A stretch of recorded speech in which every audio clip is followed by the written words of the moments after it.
तुही रे माझा मितवा या मालिकेच्या आजच्या भागामध्ये इथे आता सगळ्याजणी बाळाला पाळण्यामध्ये घालण्यासाठी जमलेल्या असतात.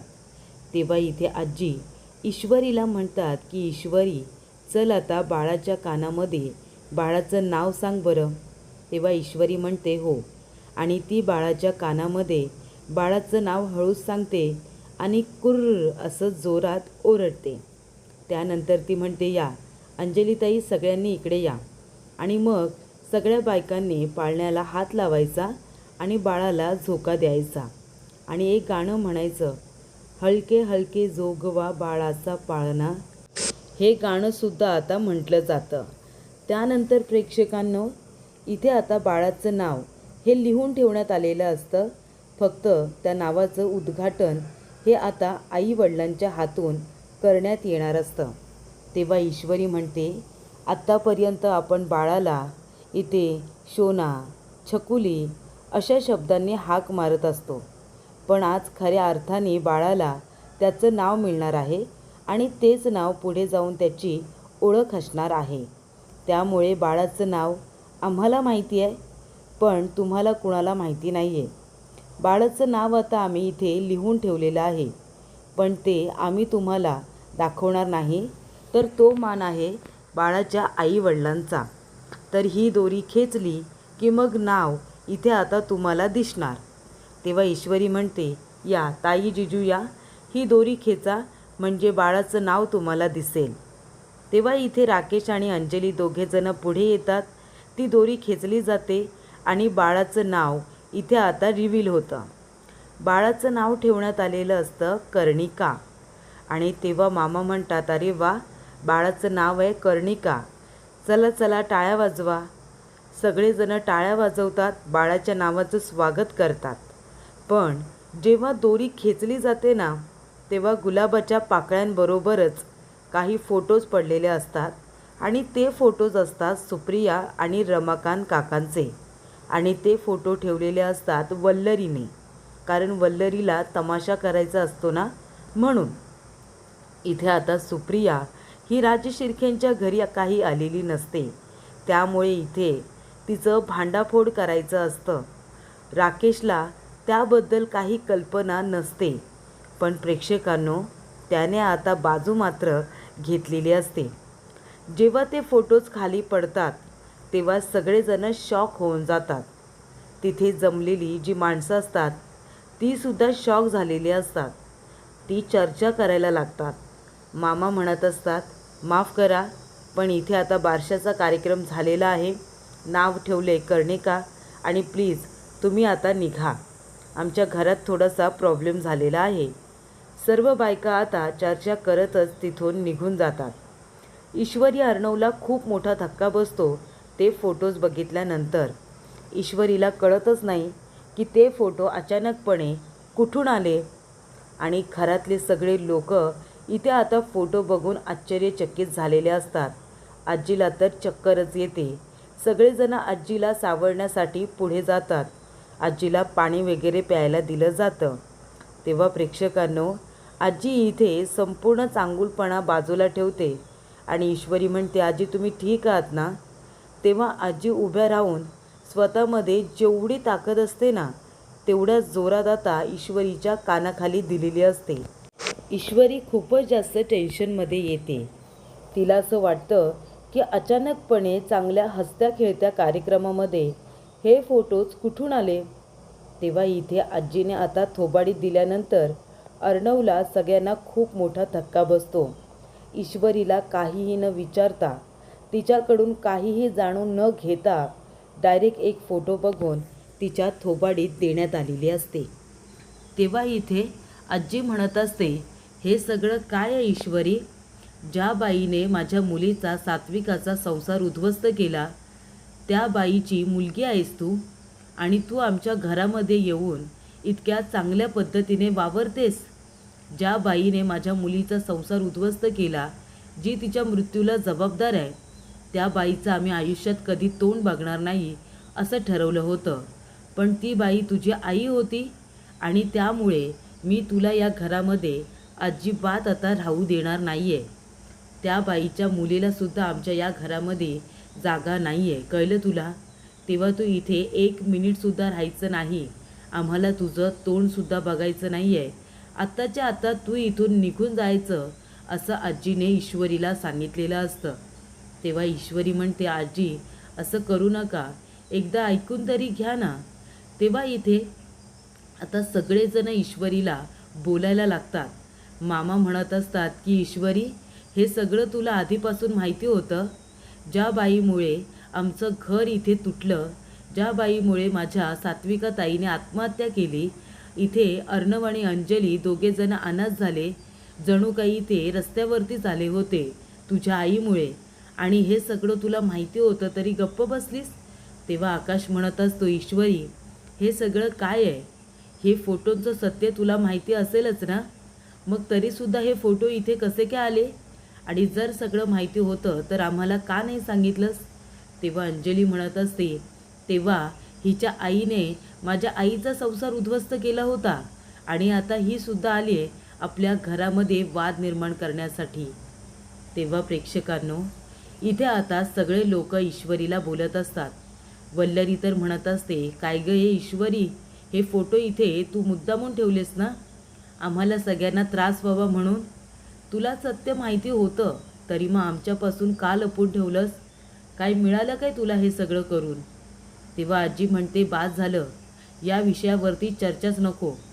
ज्या बाईने इतका मोठा कांड केलाय ना, माझ्या मुलीचा संसार उद्ध्वस्त केलाय, माझ्या 2 नातवंडांना लहानपणीच पोरकं केलं, त्या बाईच्या मुलीला या घरामध्ये एक क्षणसुद्धा जागा देणार नाहीये.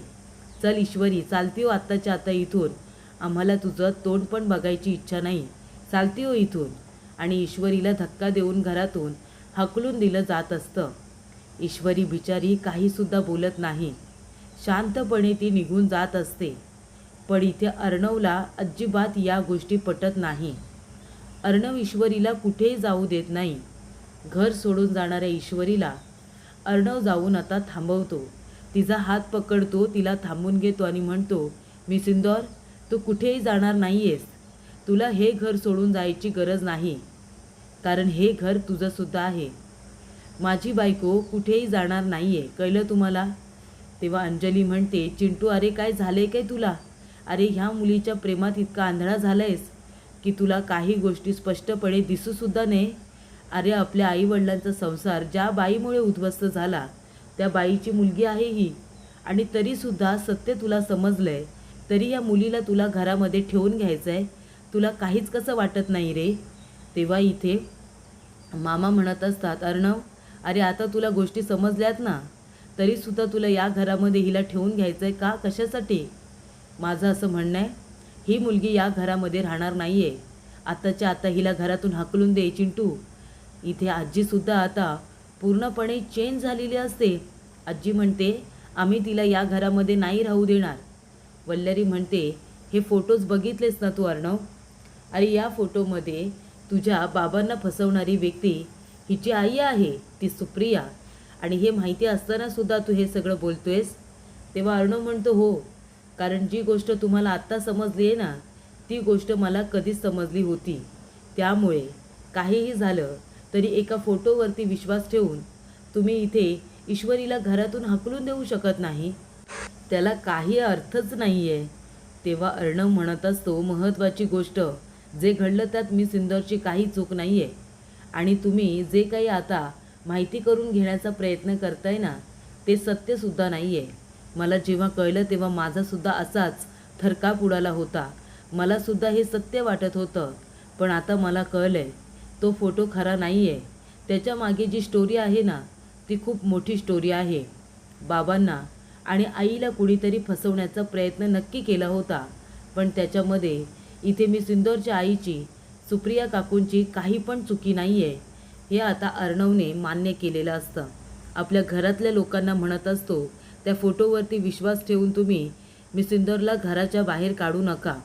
तेव्हा इथे राकेश म्हणतो, हे बघा माफ करा, मी तुमच्या फॅमिली मॅटरमध्ये बोलतो आहे. हा फोटो कुठून आला, हा फोटो खरा आहे की खोटा आहे, त्याचबरोबर या फोटोवरती विश्वास आपण कितपत ठेवायचा मला नाही माहिती, कारण मला काही आठवतच नाही आहे. पण हा फोटो बघून तुम्ही ज्या पद्धतीने ईश्वरीजींना बोलताय ते मात्र चुकीचं आहे. म्हणजे मध्ये बोलणं मला योग्य वाटत नाही, पण जे चूक आहे ते मला तुम्हाला सांगायचं आहे. हा फोटो बघून जरी तुम्हाला वाटत असेल की त्यावेळेला सुप्रियाताई ह्या चुकल्या असतील, मी असं म्हणतोय की त्या चुकल्यातच असं नाही, त्या चुकल्या असतील, पण असं आपण गृहीत पकडूया. पण त्याच्यामध्ये ईश्वरीजींची काय चुकी आहे किंवा इथे या अर्णव साहेबांची काय चुकी आहे?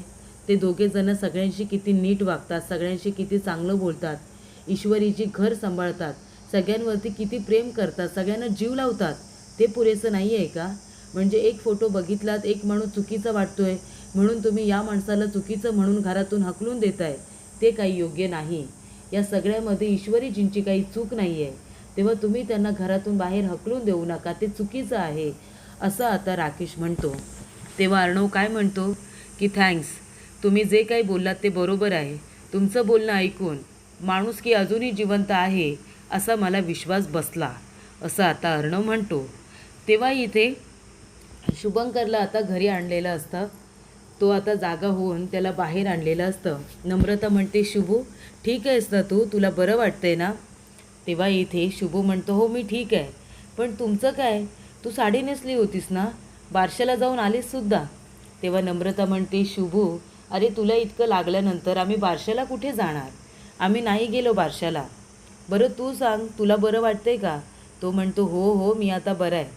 सुप्रिया म्हणते, पण शुभू काय रे, कोण होती कोणती माणसं आणि आली काय, तुला मारलं काय?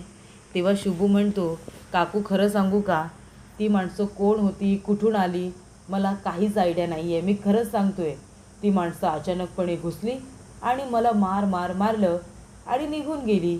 तेव्हा इथे नम्रता म्हणते, आई बघतेस ना, इतका मार खाल्लाय याने, पण त्याच्यामध्ये सुद्धा त्याला मस्करी सुचते. तेव्हा प्रेक्षकांनो, इथे आता शुभू म्हणत असतो, मी खरंच सांगतोय, मला नाही माहिती ती माणसं कोण होती, मला का मारून गेली, मला खरंच काही आयडिया नाही आहे. तेव्हा प्रेक्षकांनो, सुप्रिया म्हणते, बरं शुभू तू आता गोळ्या औषधं घे आणि थोडा आराम कर. नमू सर आपण सुद्धा स्वयंपाकाला लागूया, बाबांना गोळ्या घ्यायच्या आहेत आणि त्यांना भूकसुद्धा लागली असते. तेव्हा त्या दोघीजणी स्वयंपाकासाठी आता निघालेल्या असतात. तेव्हा इथे आता सुप्रिया ही सुद्धा गेलेली असते. तिथे नम्रताची ओढणी राहिलेली असते. शुभू ती ओढणी आता आपल्या जवळ पकडून बसत असतो. नम्रता म्हणते, शुभू अरे माझी ओढणी का पकडली आहेस? तो म्हणतो, अच्छा तुझी ओढणी आहे का, मला वाटलं टॉवेल आहे, घे ना. तेव्हा नम्रता ओढणी घेऊन सरळ तिथून निघून जाते. तर इथे सगळेजण आता गप्प बसतात जेव्हा अर्णव म्हणतो की मी काहीही झालं ना तरी मी सिंदूरला कुठेही जाऊ देणार नाही आहे, ती माझी बायको आहे आणि ती याच घरामध्ये राहणार, कळलं का? त्यानंतर प्रेक्षकांनो, अर्णवचा आता फायनल डिसिजन झालेला असतो आणि त्यामुळे इथे वल्लरी पुन्हा एकदा तोंडावरती पडलेली असते. तर पुढील भागामध्ये आपण बघूया. इथे ईश्वरी म्हणत असते, अर्णव सर या माणसांना मी माझं मानलं, यांच्यावरती इतकं प्रेम केलं, सगळ्यांना जीव लावला, सगळ्यांची काळजी घेतली, पण या सगळ्यांनी मला एका मिनिटात परकं करून टाकलं हो. म्हणजे काय खरं काय खोटं, काय बरोबर काय चूक, काही विचारलंच नाही मला लगेच परकं करून टाकलं. तेव्हा अर्णव म्हणतो, मी सिंदूर तू शांत हो, पण मला एक गोष्ट कळत नाही आहे की ते फोटोज तिथे कुठून आले, ते फोटो त्या ठिकाणी कुणी ठेवले असतील, या गोष्टीचा विचार तर आपण केलाच नाही आहे मी सिंदूर. तेव्हा जेव्हा ते फोटो मला दिसले होते, त्यानंतर ते फोटो आता अचानकपणे सगळ्यांच्या समोर आले, हे कारस्थान नेमकं कुणी केलं असेल असा विचार आता अर्णव करत असतो आणि ईश्वरीसुद्धा विचार करत असते. तेव्हा प्रेक्षकांनो, ईश्वरीने सगळ्यांसाठी ब्रेकफास्ट तयार केलेला असतो. तेव्हा इथे अर्णव येतो आणि म्हणतो, हे काय तुम्ही सगळ्यांनी बाहेरून का ऑर्डर केले, बाहेरून का ऑर्डर करून खाताय तुम्ही? तेव्हा इथे वल्लरी म्हणत असते, कारण आम्हाला कुणालाच तुझ्या बायकोच्या हातचं काही खायचं नाही आहे, त्यामुळे तुला खायचं असेल ना तर खा तुझ्या लाडक्या बायकोच्या हातून, पण आम्ही कुणीही खाणार नाही. तेव्हा इथे ईश्वरी काय म्हणते, अर्णव सर मी काय म्हणते, मला काही दिवस ना माझ्या आईकडे जायचं आहे हो, मला काही दिवस माझ्या आईकडे जाऊ द्या, मला तिची खूप आठवण येते. तेव्हा अर्णव म्हणतो, अजिबात नाही, मी सिंदूर तू कुठेही जायचं नाही आहे, मी तुला जाऊच देणार नाही, आईच्या घरीसुद्धा तुला जायची गरज नाही आहे. तेव्हा इथे अर्णव ईश्वरीला धीर देण्याचं काम करत असतो.